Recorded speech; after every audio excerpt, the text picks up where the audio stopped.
तो हम आगे बढ़ते हैं आज के पहले क्वेश्चन की तरफ। ठीक है, क्या कहा गया है? Study the given pie chart and answer the question that follows. देखो, दो पाई चार्ट दिए गए हैं हमको। पाई चार्ट जो पहला वाला पाई चार्ट है उसमें टोटल नंबर ऑफ स्टूडेंट्स जो अपीयर हुए हैं एग्जाम के अंदर उसके बारे में बात की गई है। ये 5 इंस्टीट्यूट हैं, ए, ई, डी, सी और बी। इन 5 इंस्टीट्यूट में से टोटल नंबर ऑफ स्टूडेंट्स जो कितने अपीयर हुए हैं और कौन से इंस्टीट्यूट में कितने अपीयर हुए हैं उसके बारे में इंफॉर्मेशन दी है पाई चार्ट 1 के अंदर। और जो सेकंड पाई चार्ट है उसके अंदर क्या इंफॉर्मेशन दी है? जो टोटल नंबर ऑफ स्टूडेंट्स हैं उसमें से कितने जो अपीयर हुए थे उसमें से कितने पास हुए हैं उनकी बात की गई है। अगर 900 स्टूडेंट पास हुए हैं उसमें से ए के 15% होंगे, बी के 18% होंगे, सी के 30% होंगे। ठीक है, हमसे पूछा क्या गया है? हमसे पूछा गया है which institute has a second highest percentage of student who passed to the students who appeared from that institute. मतलब कि अगर ए से कुछ स्टूडेंट अपीयर हुए हैं तो उससे कितने पास हुए हैं उसका परसेंटेज पूछा गया है ना? कौन सा परसेंटेज? कितने अपीयर हुए और उसमें से कितने पास हुए, वो परसेंटेज पूछा गया है। तो वो परसेंटेज, अब 5 इंस्टीट्यूट हैं तो 5 इंस्टीट्यूट के अलग अलग परसेंटेज होंगे ना, पास और अपीयर्ड वाले। तो हमसे क्या पूछा गया है? ऐसा सेकंड हाईएस्ट परसेंटेज पूछा गया है पास और अपीयर का। ठीक है, कि कितने पास हुए अपीयर्ड में से उसका सेकंड हाईएस्ट पूछा गया है। ठीक है, देखो टोटल नंबर ऑफ स्टूडेंट्स कितने हैं? 1200। अब एक सर्कल के अंदर टोटल डिग्रीज कितने होते हैं? 360 डिग्री होता है एक सर्कल। ठीक है, तो 360 की वैल्यू कितनी है? 1200। तो एक डिग्री की वैल्यू कितनी होगी? 1200 होगी। एक डिग्री की वैल्यू कितनी होगी? एक डिग्री की वैल्यू होगी 1200 अपॉन 360, मतलब एक डिग्री की वैल्यू आ गई 10/3। अब ऑप्शंस देखो, ऑप्शन में सी, ई, डी और बी की बात की गई है। ठीक है, सी, ई, डी और बी की बात की गई है, इसका मतलब ए से हमको मतलब नहीं है। हम ए के परसेंटेज चेक नहीं करेंगे, कौन से वाले? पास और अपीयर वाले परसेंटेज हम ए के चेक नहीं करेंगे। तो किसके चेक करेंगे? सिर्फ बी, सी, डी और ई के चेक करेंगे। एक डिग्री की वैल्यू 10/3 है, तो 54 डिग्री की वैल्यू क्या होगी? 54 इंटू 10/3 है ना, यही होगा 54 इंटू 10/3। इसको कैलकुलेट करेंगे तो क्या आएगा? 180। तो बी से कितने स्टूडेंट अपीयर हुए? 180। सी की बात करेंगे तो क्या होगा? 90 इंटू 10/3। 90 इंटू 10/3 करोगे तो क्या आएगा? ये आएगा 300। सी से कितने अपीयर हुए? 300। डी से कितने अपीयर होंगे? 105 इंटू 10/3। कितना आएगा? ये आएगा 350। और ई से कितने हुए? 39 इंटू 10/3 जो आएगा 130। अब जो बात करते हैं पासिंग, जो स्टूडेंट जो पास किए हैं उनकी बात करें, अगर टोटल नंबर ऑफ स्टूडेंट कितने हैं जो पास किए हैं? 900। ये 100% की वैल्यू है, तो 1% की वैल्यू कितनी होगी? 9। 1% की वैल्यू कितनी होगी? 9। ठीक है, ए की हमको बात नहीं करनी, हमको किसकी बात करनी है? बी की। 89 से कितना होता है? 162। 30 इंटू 9 कितना होगा? ये होगा 270। 28 इंटू 9 कितना होगा? ये होगा 28 इंटू 10 माइनस 28 जो कि होगा 262। और 9 इंटू 9 कितना हो जाएगा? 81। अब क्या करते हैं? अपने ऑप्शन चेक करते हैं। ऑप्शन ए की बात करें तो ऑप्शन ए में किसकी बात की गई है? सी की। सी में अपीयर कितने हुए हैं? देखो सी में 300 अपीयर हुए। अपीयर कितने हुए? 300, जिसमें से पास कितने हुए हैं? 270। कितना आ जाएगा? ये आ जाएगा 90%। बात करते हैं ऑप्शन बी की, किसकी बात की गई है? इंस्टीट्यूट ई की बात की गई है। कितने अपीयर हुए हैं इसके अंदर? अपीयर हुए हैं 130 और पास हुए हैं 81। कैंसिल करो, कितना आएगा ये? देखो इसकी एग्जैक्ट वैल्यू हम फाइंड नहीं करेंगे। ठीक है, कितना आएगा? ये कुछ 60 से 70 के बीच में आएगा कुछ, जो भी आएगा हम बाद में देखेंगे क्या हो सकता है इसका। ऑप्शन सी की बात करते हैं। डी की बात की गई है, 350 अपीयर हुए थे, जिसमें से कितने, कहाँ गया? 262 पास हो गए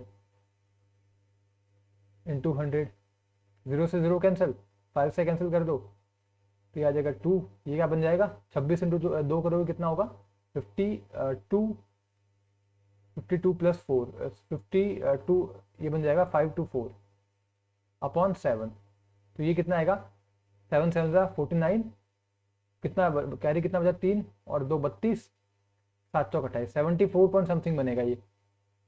और डी की बात करते हैं। डी में किसकी बात हो रही है? बी की। बी में कितने अपीयर हुए थे 180 और पास कितने हुए 162, तो ये बन जाएगा, ये बन गया 90%।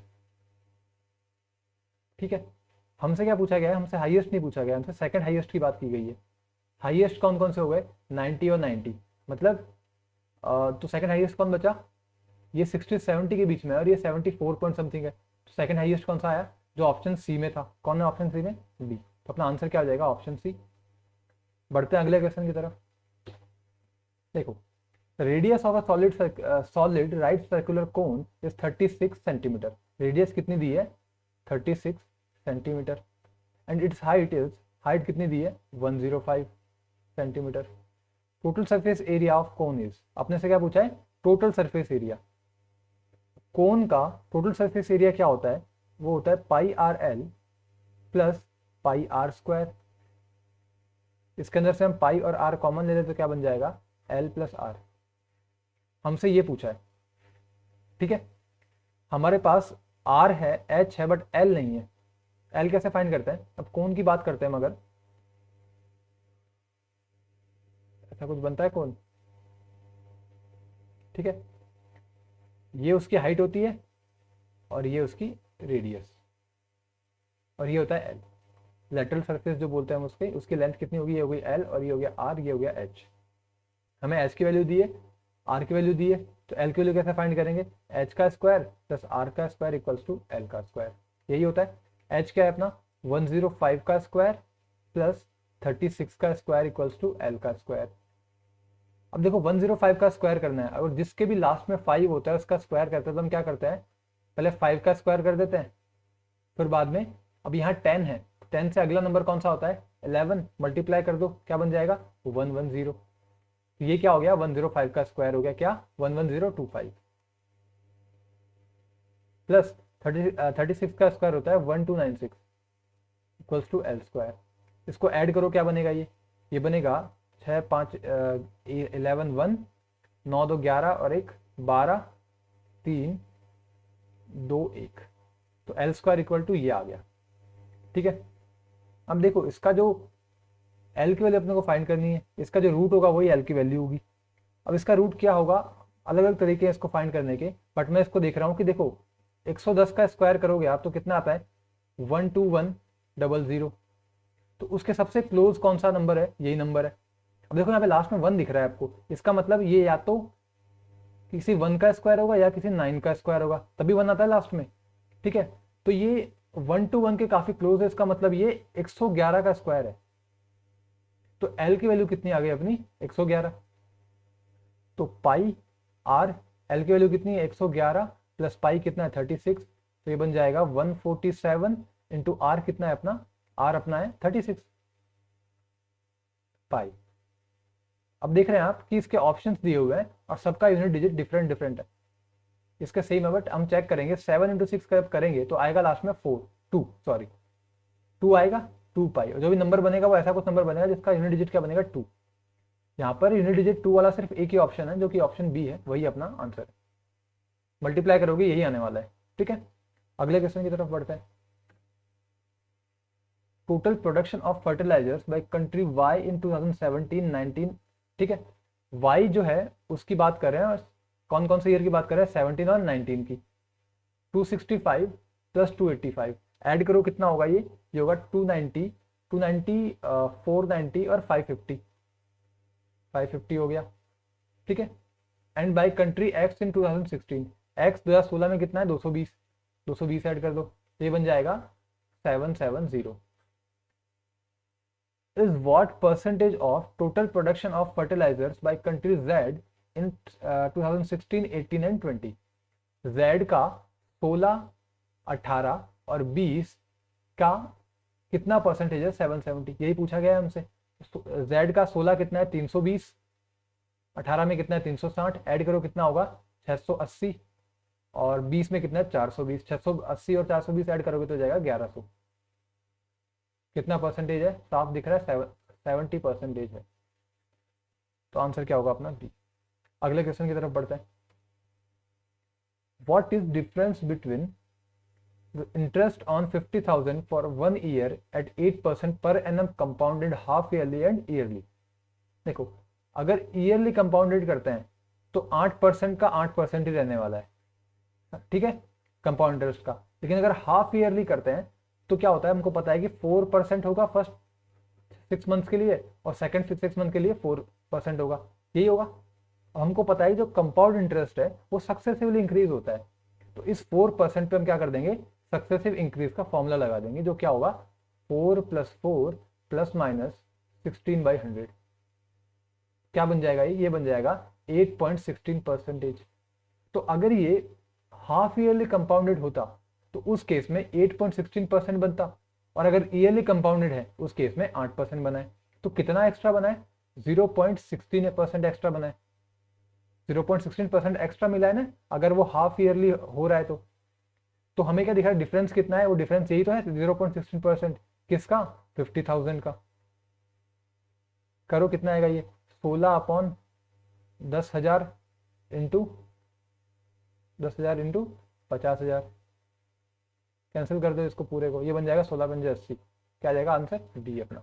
आई होप यहाँ तक क्लियर है। अगले क्वेश्चन की तरफ बढ़ते हैं। क्या दिया गया है, 3 tan theta = 2√3 sin theta. tan theta क्या होता है, sin theta upon cos theta होता है, = 2√3 इंटू साइन थीटा। ये कैंसिल हो जाएगा, इसको हम क्रॉस मल्टीप्लाई करेंगे तो क्या बन जाएगा, ये बनेगा 3/2√3। हमको पता है 3 मतलब होता है √3 इंटू √3 अपॉन 2 इंटू √3। क्या बन जाएगा, cos थीटा आ गया अपना √3/2। cos थीटा √3/2 कहाँ होता है, देखो बात की गई है फर्स्ट क्वाड्रेंट की, तो फर्स्ट क्वाड्रेंट में cos थीटा √3/2 कहाँ होता है, 30 डिग्री पे। डिग्री अपना जो एंगल है वो कितना है, थीटा कितना आ गया, 30 डिग्री। वैल्यू पुट कर देते हैं, cos स्क्वायर 30 इंटू 2 कितना होता है, 60। cos स्क्वायर 60 की वैल्यू क्या होगी, वो होगी, स्क्वायर की बात की ना, cos x स्क्वायर 60 की वैल्यू क्या होगी, 4/3 प्लस ये है cos x square 2 theta plus cot square 2 theta upon sine square theta plus tan square 2 theta, है ना। इसकी वैल्यू अपन को फाइंड करनी है, तो क्या बनाइए 4/3। cot स्क्वायर 60 की वैल्यू कितनी होती है, ये होगी 1/3 अपॉन साइन स्क्वायर थीटा की वैल्यू कितनी होगी, साइन 30 की वैल्यू कितनी होती है 1/2, और स्क्वायर कर देंगे तो जाएगी 1/4। और tan स्क्वायर 60 की वैल्यू कितनी होती है 3, तो कितना बनेगा, ये बनेगा 5/3, और ये क्या बनेगा, ये बनेगा 13/4। तो क्या बन जाएगा, ये बन जाएगा 20/39। बी अपना आंसर है। आई होप ये क्लियर होगा। आगे बढ़ते हैं अपने। क्या कहा है, एक an article is sold at certain price, if it is sold at 33 1/3% of this price there is a loss of 33 1/3%। मतलब एक आर्टिकल है जो किसी सर्टेन प्राइस पे बेचा गया है, अगर उस प्राइस का, मान लो उस प्राइस का ये 33 1/3% पे बेचता, तो उस केस में उस पे 33 1/3% का लॉस होता। मान लो वो प्राइस 300 है, ठीक है, तो उस केस में अगर वो पहले वो 300 पे बेच रहा था, फिर क्या कहा है कि अगर वो उसका 1/3% पे बेचता, तो 1/3 कितना होगा इसका 100। मतलब पहले वो 300 बेच रहा था, अब अगर वो उसको 100 पे बेचता, तो उस केस में उसको 33 1/3 लॉस होता। अब देखो लॉस, अगर मैं बात कर रहा हूँ 33 1/3 लॉस की, इसका मतलब क्या होगा, 1/3 लिखो, फ्रैक्शन में कन्वर्ट किया। अगर 1 का लॉस हुआ इसका मतलब क्या होगा, एसपी होगा 2 और सीपी होगा 3। यही होता है, एसपी 2 था और सीपी 3 था, तभी 1/3 का लॉस हुआ ना, ठीक है।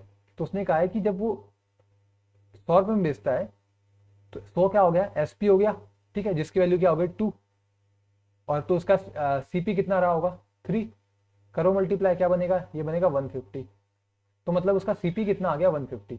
पहले वो उसको 300 रुपये में बेच रहा था, उसका सीपी कितना था 150।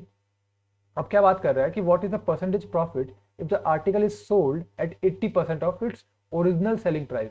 जो ओरिजिनल सेलिंग प्राइस वो कितनी थी 300, इस 300 का 80% पे बेच रहा है वो, कितना होगा वो 240। अगर 240 पे बेचता है वो, तो उस केस में उसका प्रॉफिट कितना होगा उसका सीपी कितना है 150, बेच कितने पे रहा है 240 पे, तो 90 का प्रॉफिट हो रहा है कितने पर 150 पे। कितना होगा बताओ मुझे, कैंसिल कर दो ये 60%। आई होप ये क्लियर होगा, इसका आंसर होगा D. The value of 3 cot square 47 minus sec square 43 minus 2 tan square 23 minus cosec square 67 upon cosec 68 plus theta minus tan theta plus 61 minus tan square 22 minus theta plus cot 29 minus theta की value क्या है अपने को ये पता करना है। ठीक है, यहाँ से स्टार्ट करते हैं। देखो cot स्क्वायर 47 को मैं लिख सकता हूँ tan square 43, tan square 43 minus sec square 43 क्या होता है, ये होता है -1। देखो sec square 43 minus sec square theta minus tan square theta होता है 1। तो अगर tan square theta minus sec square theta की बात करेंगे तो क्या होगा -1। तो ये ऊपर आया, ये क्या बन गया, ये इसकी वैल्यू आ गई -1, तो ये बन जाएगा पूरा -3। 3 का मल्टीप्लीकेशन हो रहा है ना, ये बन जाएगा -3 minus 2 tan square 23 minus cosec square 67। इसको मैं लिख सकता हूँ क्या लिख सकता हूँ इसको मैं, इसको लिखता हूँ कॉट स्क्वायर 67 लिख सकता हूँ इसको मैं। ठीक है, तो क्या बन जाएगा ये बन जाएगा कॉट स्क्वायर 67। इसका मतलब क्या हुआ, ये बन गया cot square 67 degree minus cosec square 67 degree. अब ये फॉर्मूला आपको पता होगा कि cosec square theta minus cot square theta equals to 1 होता है, लेकिन ये उल्टा है तो इसका इक्वल्स टू क्या बन जाएगा -1। आई होप यहाँ तक क्लियर है। तो -2 इंटू -1 अपॉन नीचे क्या आएगा, हमको ध्यान रखना होगा कॉसेक स्क्वायर 68 प्लस थीटा को लिख सकता हूं मैं cosec square 90 minus 22 minus theta, यही बनने वाला है ये। इसको अगर आप फर्दर सॉल्व करोगे तो यही बनेगा, तो इसको मैं ऐसा लिख सकता हूँ। अब कॉसेक 90 डिग्री है तो कन्वर्ट हो जाएगा किसमें, सेक में, सेक स्क्वायर 22 माइनस थीटा, तो ये किस में कन्वर्ट हो गया, कॉसेक स्क्वायर 68 प्लस थीटा किस में कन्वर्ट हो गया, सेक स्क्वायर 22 माइनस थीटा में कन्वर्ट हो गया। अब देखो sec square 22 minus theta minus tan square 22 minus theta क्या बन जाएगा, sec square theta minus tan square theta क्या बन जाएगा 1, नीचे क्या आ जाएगा 1 आ जाएगा। बचा क्या, minus ten theta plus 61 plus cot 29 minus theta. अब मैं लिख सकता हूँ टेन थीटा प्लस 61 को मैं लिख सकता हूँ 90 माइनस 29 माइनस थीटा, इसको लिख सकता हूँ ऐसा मैं, तो क्या बन जाएगा, बिल्कुल लिख सकता हूँ, देखो चेक करो, इसका यही बनने वाला है, तो बन जाएगा ये कॉट 29 माइनस थीटा। यहाँ पे क्या दिख रहा है, ये क्या बन गया माइनस कॉट 29 माइनस थीटा, और यहाँ क्या है प्लस कॉट 29 माइनस थीटा, तो क्या हो जाएगा कैंसिल हो जाएगा, तो यहाँ पे क्या आ गया 0, तो ये बन जाएगा -1। तो अपना आंसर क्या होगा डी। आई होप यहाँ तक क्लियर है, आगे बढ़ते हैं। When the price of an item was reduced by 20%, its sale increased by X%. If there is an increase of 25% in receipt of the revenue, then the value of X is। देखो price को आप cell से multiply करते हो तो क्या आता है, उसका रेवेन्यू आता है। प्राइस कितना हुआ, प्राइस रिड्यूस हुआ कितना 20%, 20% मतलब 1/5, मतलब प्राइस उसका 5 से 4 हो गया।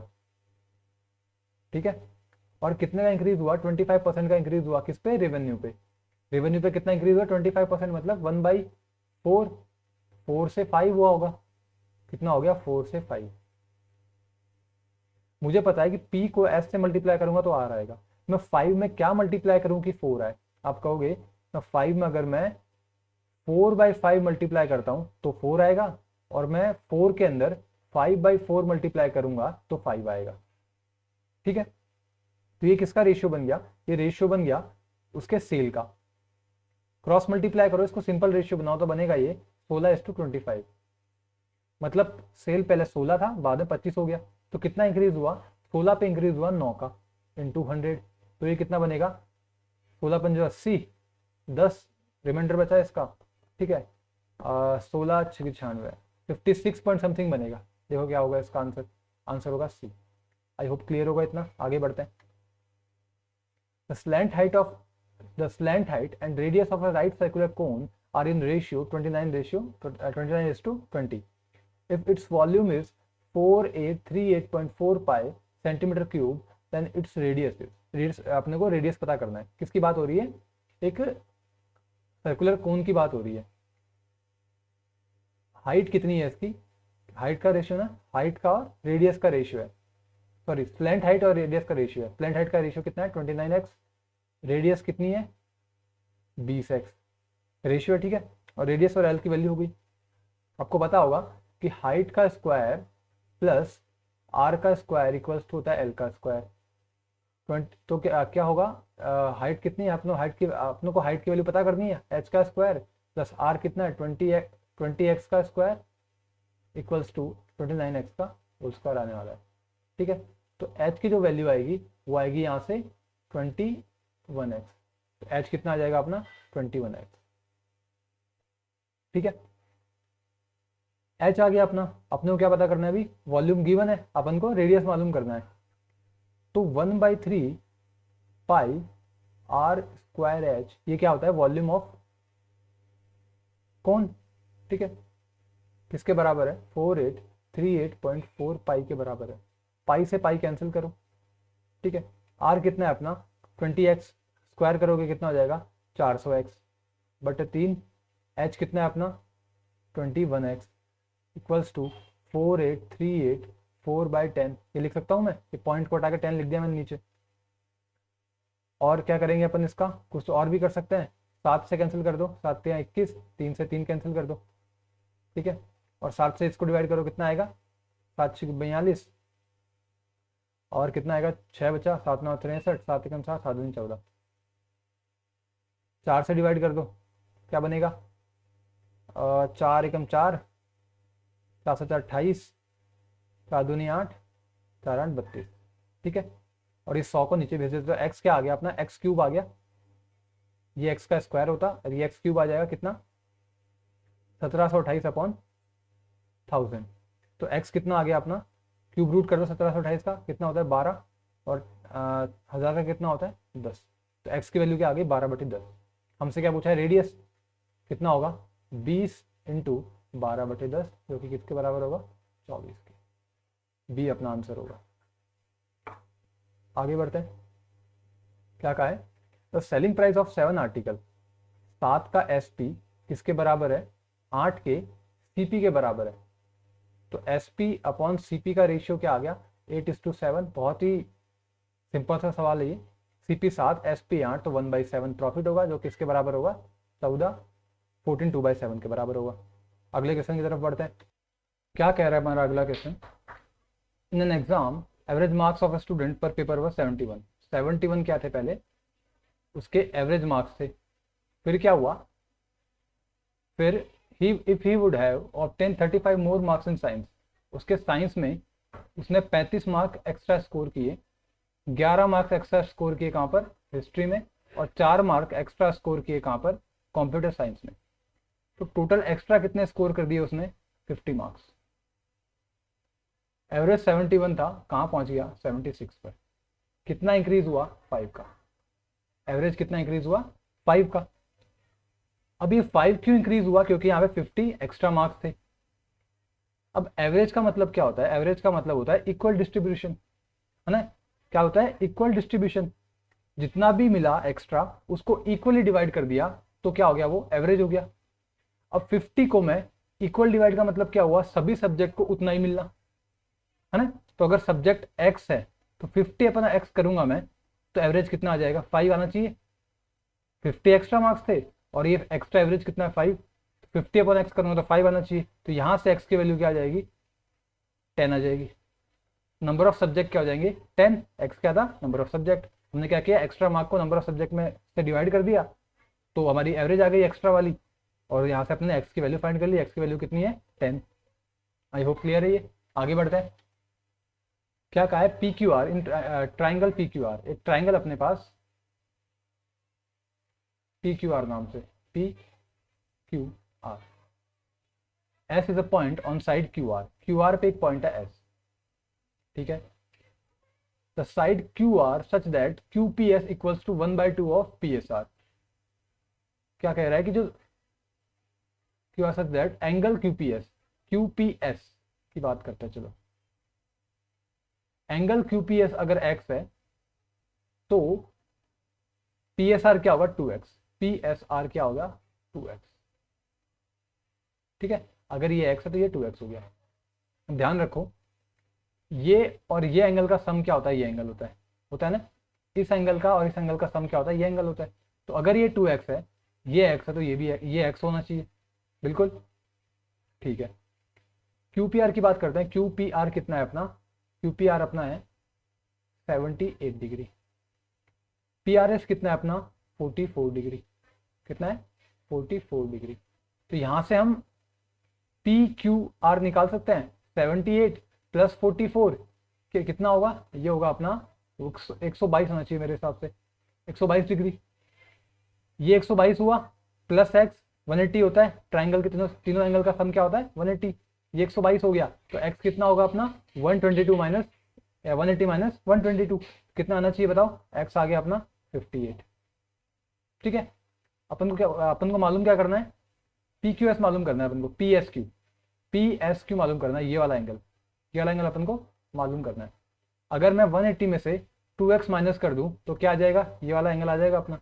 तो 180 में से 2x माइनस करेंगे, 180 माइनस 2x कितना होगा, इसका डबल कर दो, 116 होना चाहिए शायद, हाँ इतना ही होगा, बराबर इतना ही होगा।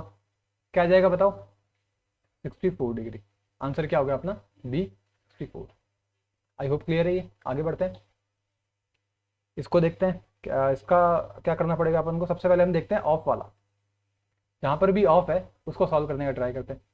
क्या बनेगा ये 7 इंटू 2 14 प्लस 6 कितना बनेगा 20/7, ऑफ 25 प्लस 3 28/5, कैंसिल कर दो 4 7 चौक 28, तो कितना बन गया ये, इसकी वैल्यू आ गई 16।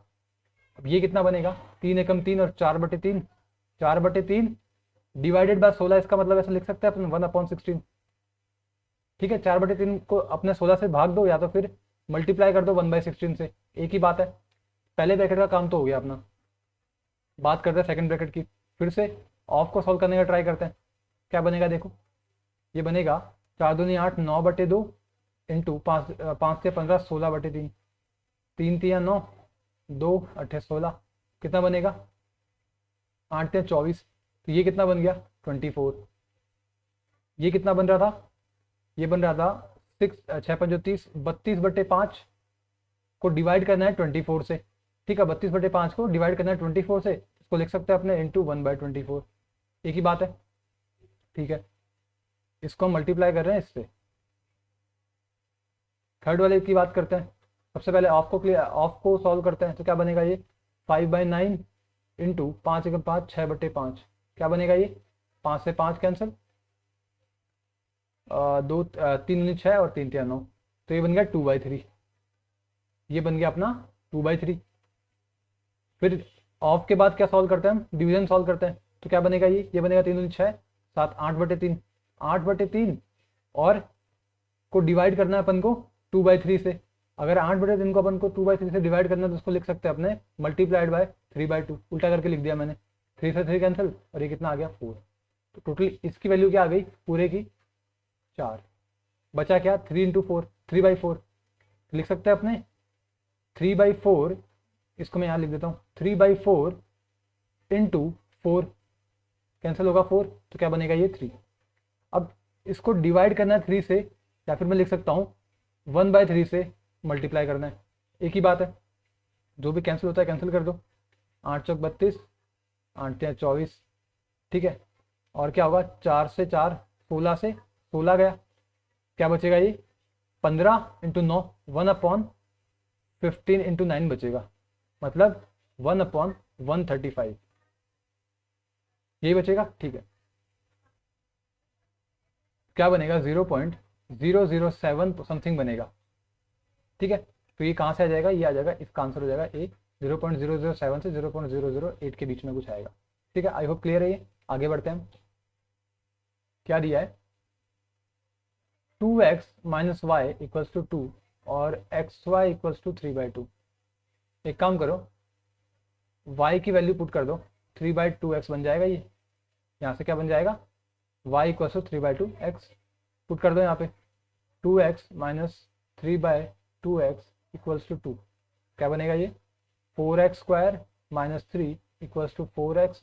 इक्वेशन बन जाएगी 4x square minus 4x minus 3 equals to 0। इसको फर्दर सॉल्व करोगे तो क्या बनेगा ये, x की दो वैल्यूज आएंगी, वो आएंगी एक x की वैल्यू होगी क्या होगी, 6 दूनी 12, 6/4, और एक x की वैल्यू होगी -1/2। ठीक है, ये x की दो वैल्यूज आएंगी यहाँ से। x की वैल्यूज आ गई अपने पास, पुट कर देंगे यहाँ पर। यहाँ पुट करेंगे तो क्या बनेगा, कोई भी वैल्यू पुट कर सकते हो आप, ये वैल्यू पुट करो या ये वैल्यू पुट करो, दोनों बात सेम ही है, आंसर एक ही आने वाला है। चलो मैं एक काम करता हूँ, ये वाली वैल्यू पुट कर देता हूँ। क्या बनेगा ये बन रहा है, ये क्या हो गया, ये भी तो बना, क्या बना 3/2 बन गया, ये कैंसिल करोगे तो। ठीक है, तो x into y equal to 3/2 और x की वैल्यू 3/2 है, तो y की वैल्यू भी क्या हो जाएगी, y की वैल्यू हो जाएगी यहाँ से 1। तो y की वैल्यू आ गई अपने पास 1 और x की वैल्यू क्या आ गई अपने पास 3/2। ठीक है, पुट कर दो, एक्स क्यूब मतलब कितना होगा, 3 का क्यूब कितना होगा 27 अपॉन 2 का क्यूब होगा 8 माइनस 1/8, तो कितना बन जाएगा ये 26/8 मतलब 13/4। अगर आप ये वैल्यू पुट करके निकालोगे तो भी 13/4 ही आने वाला है अपना आंसर। ठीक है, क्या आएगा आंसर अपना इसका, डी। आई होप क्लियर है, आगे बढ़ते हैं। Income of A is 2/3 of income of B. ठीक है, मतलब ए की इनकम क्या है 2/3 ऑफ बीज इनकम। इसका मतलब ए इज टू बी की इनकम का रेशियो क्या है 2:3। एक्सपेंडिचर का रेशियो क्या है, the expenditure of A is 3/4 of B, मतलब एक्सपेंडिचर का रेशियो क्या हो गया 3:4। आगे क्या कहा है, if 1/3 of income of B is equals to expenditure of A, मतलब बी की जो इनकम है उसका 1/3 इसके एक्सपेंडिचर के इक्वल है, ए के एक्सपेंडिचर का इक्वल है। या फिर मैं ऐसा कह सकता हूं कि जो ए का एक्सपेंडिचर है वो 1/3 है किसका, बी के एक्सपेंडिचर का, लेकिन यहां तो इक्वल लिख रहा है, इक्वल लिख रहा है ना। क्या कहा मैंने कि ए का जो एक्सपेंडिचर है वो 1/3 है बी के एक्सपेंडिचर का, सॉरी बी की इनकम का। ए का एक्सपेंडिचर बी की इनकम का 1/3 है, या फिर जो बी का इनकम है वो ए के एक्सपेंडिचर का 3 गुना है। ए के एक्सपेंडिचर का 3 गुना कौन होगा, बी का इनकम। तो क्या करेंगे अपने इसको 3 गुना बना देंगे, यहाँ पे सेम बन रहा है तो इसको 3 से मल्टीप्लाई कर देंगे, तो क्या बनेगा ये 6 × 9। ठीक है, अब ये जो इक्वेशन बन रही है अपनी, जो स्टेटमेंट है वो सेटिस्फाई कर रहा है। क्या कह रहा है कि if 1/3 of income of B, income of B का 1/3 करोगे, 1/3 करोगे तो क्या आ जाएगा, ए का एक्सपेंडिचर आ जाएगा। आ रहा है यहाँ पे, मतलब जो भी स्टेटमेंट दी है सारे सेटिस्फाई हो रहे हैं। ठीक है, तो इनका जो इनकम का नया रेशियो क्या आ गया 6:9, एक्सपेंडिचर का रेशियो क्या है 3:4, मतलब 6 कमाता है 3 खर्च कर देता है, तो सेव कितना किया 3। बी 9 कमाता है 4 खर्च कर देता है, सेव कितना किया 5, तो इनका सेविंग का रेशियो क्या आ गया 3:5। बी अपना आंसर होगा। आई होप क्लियर है। क्या कह रहा है अपना अगला question, A covered a distance of 240 kilometre at a certain speed, had speed been 8 km/h less, then the time taken would have been 1 hour more for covering the same distance. How much time in hours will he take to cover a distance of 480 km at his original speed? ठीक है, देखो यहाँ पे अपन को क्या दिया हुआ है 480 किलोमीटर की डिस्टेंस दिया हुआ है, उसकी ओरिजिनल स्पीड से डिवाइड करना है तो टाइम आएगा, और वो टाइम क्या होगा वो 4 ऑप्शन दे रखे हैं अपन को। ठीक है, हमें स्पीड पता करनी है, तो स्पीड क्या होती है 480 अपॉन टाइम इक्वल टू अपनी स्पीड आ जाएगी। अब हमें ऑप्शंस पिक करना है, तो सबसे पहले हम कौन से ऑप्शंस को पिक करेंगे। देखो यहाँ पर जितने भी नंबर्स दिए हैं सारे के सारे इंटीजर्स में दिए हुए हैं, यहाँ पे जितने भी नंबर्स दिए हुए हैं, यहाँ पर 240 नंबर दिया है, 480 दिया हुआ है, सब इंटीजर्स में दिए हुए हैं। तो हम ट्राई करेंगे कि ऐसा नंबर पिक करें जो 480 को कंप्लीटली डिवाइड कर दे। स्टार्टिंग में हम ऐसे नंबर्स पिक करेंगे, अगर वो नहीं होते हैं, उनसे आंसर नहीं आता है, तो उसके बाद हम दूसरे नंबर्स की तरफ देखेंगे। 9 480 को डिवाइड नहीं कर सकता, नहीं 11 कर सकता है, तो हम क्या ट्राई करेंगे, 8 और 10 से ट्राई करेंगे। पहले हम लेंगे, सपोज करेंगे कि उसका टाइम जो था वो 8 था, तो स्पीड कितनी आ जाएगी यहाँ से, 480 अपॉन 8, कितनी आ गई स्पीड, ये आ गए 60 किलोमीटर पर आवर। अब ऊपर जो स्टेटमेंट है उसको सेटिस्फाई करने की कोशिश करेंगे। क्या कहा है कि 240 का डिस्टेंस कवर कर रहा है वो, स्पीड कितनी अपने एज्यूम की थी, 60 kilometre per hour,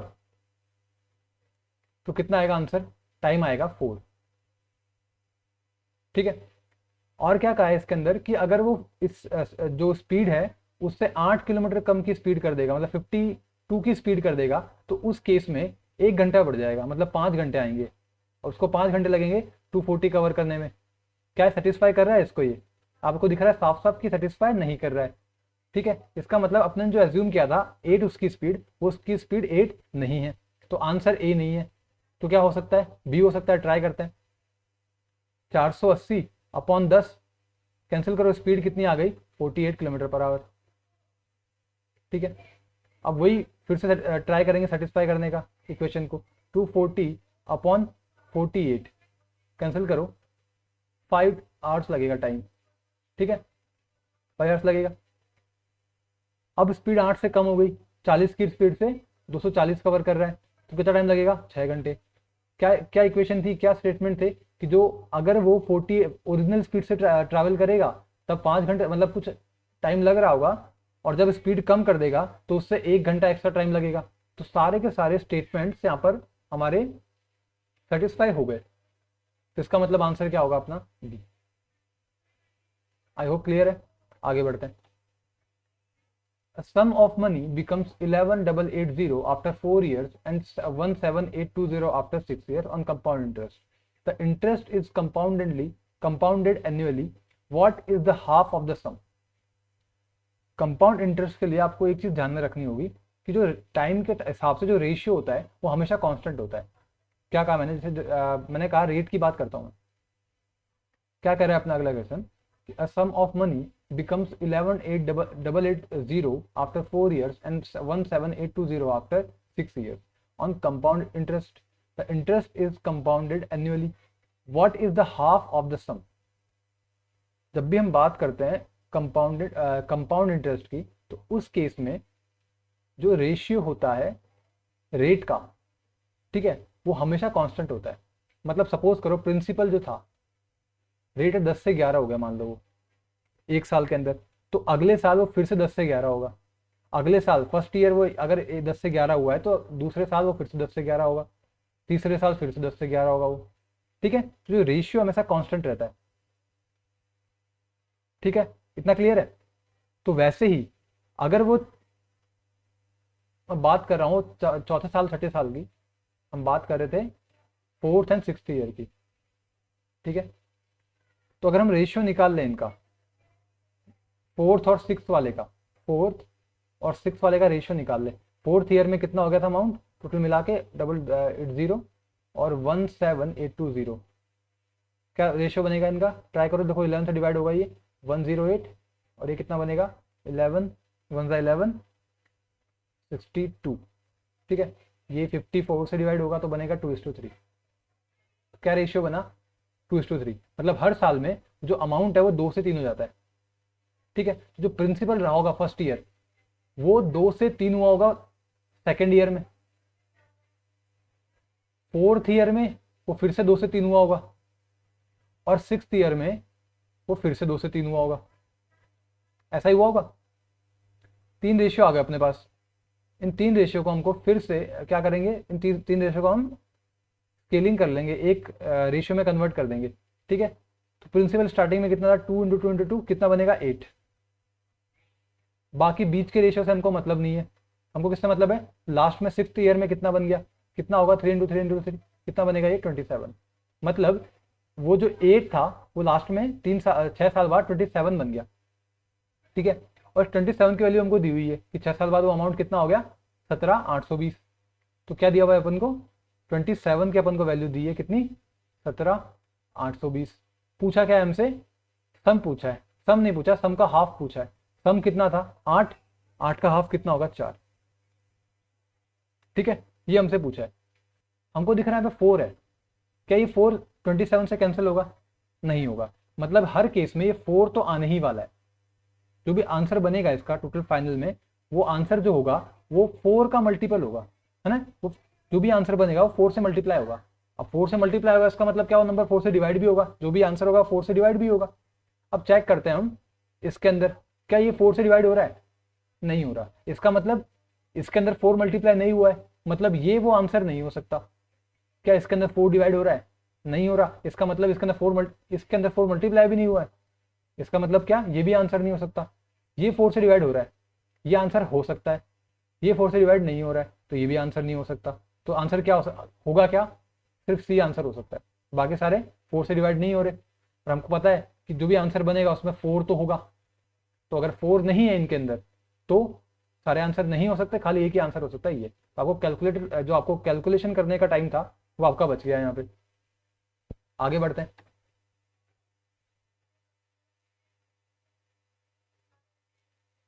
Numbers of students in section A and section B of a class are 50 and 62 respectively.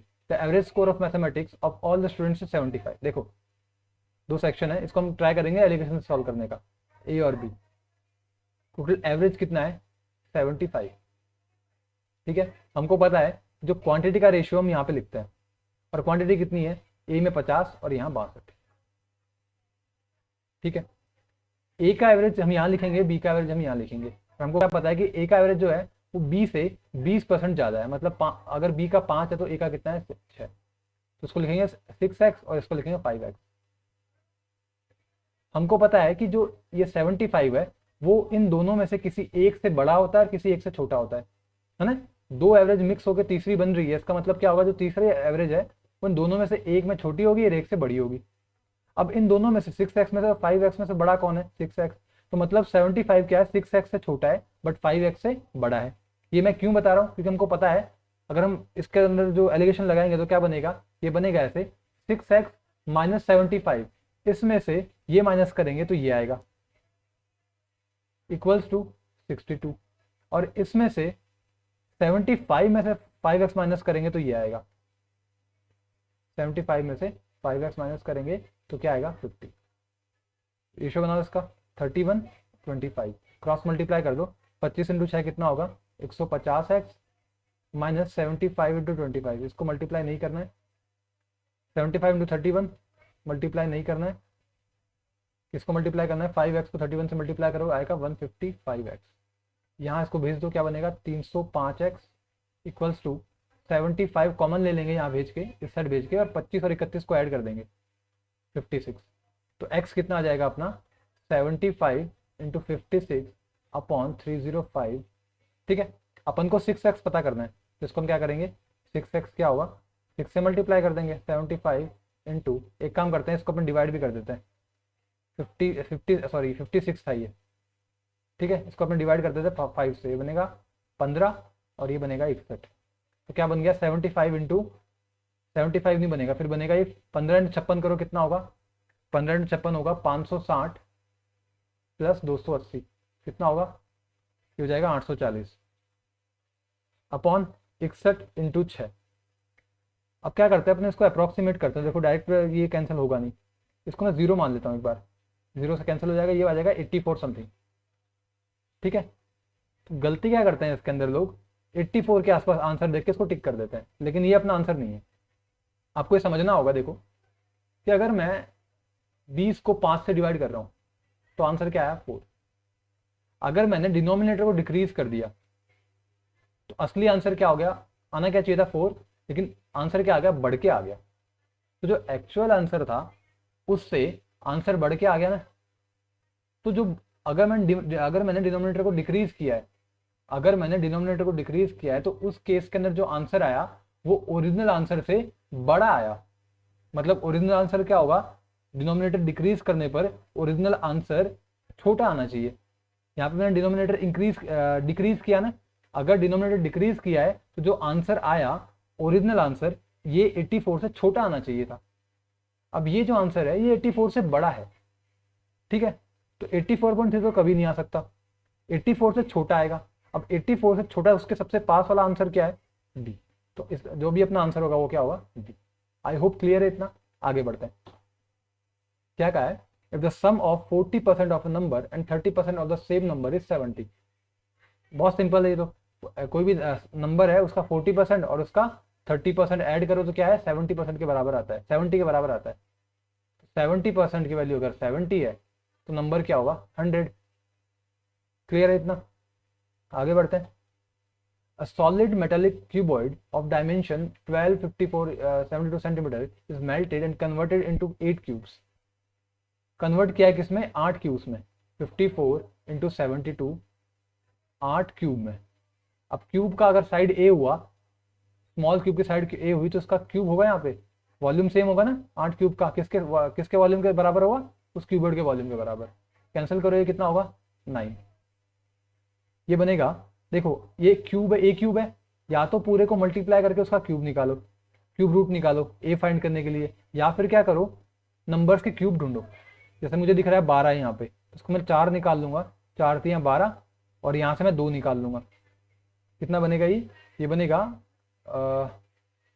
26 नहीं 27, 27 इंटू 2 इंटू 9, 4 इंटू 2 कितना हो गया, 8। तो ये तो बन जाएगा अपना 2 का क्यूब। 3 इंटू 27 इंटू 9, 27 जो है वो बनेगा 3 का क्यूब, और ये एक और 27 बन गया, ये फिर से बन जाएगा 3 का क्यूब। ये कितना आ जाएगा अपना, 3 इंटू 3 इंटू 2। ठीक है, तो ए आ गया अपना 18। पूछा क्या है हमसे कि ऐसे 2 क्यूब का लेटरल सरफेस एरिया पूछा है हमसे। क्यूबॉइड के क्यूब के 6 फेस होते हैं, है ना, लेकिन हमको 6 फेस का एरिया नहीं पूछा है, हमको पूछा है 4 फेस के एरिया, लेटरल सरफेस एरिया पूछा है। ठीक है, तो एक क्यूब में 4 ए स्क्वायर अपन को पता करना है। ठीक है, लेकिन ऐसा कितने क्यूब है, 2 क्यूब है, तो 2 से मल्टीप्लाई कर देंगे तो कितना हो जाएगा, अपन को 8 ए स्क्वायर पता करना है। 8 इंटू 3 2 4, 4 को 8 से मल्टीप्लाई करो, कितना आएगा, लास्ट में 2 आएगा। यूनिट डिजिट कितना आना चाहिए, 2, इसी में है, यही अपना आंसर होगा। मल्टीप्लाई करके देख लेना, यही आने वाला है। ठीक है, आई होप यहाँ तक क्लियर है। अगर यहाँ तक क्लियर है तो हम क्या करते हैं, अब इस लेक्चर को यहीं खत्म करते हैं। मिलते हैं अगले लेक्चर में कुछ और क्वेश्चंस के साथ।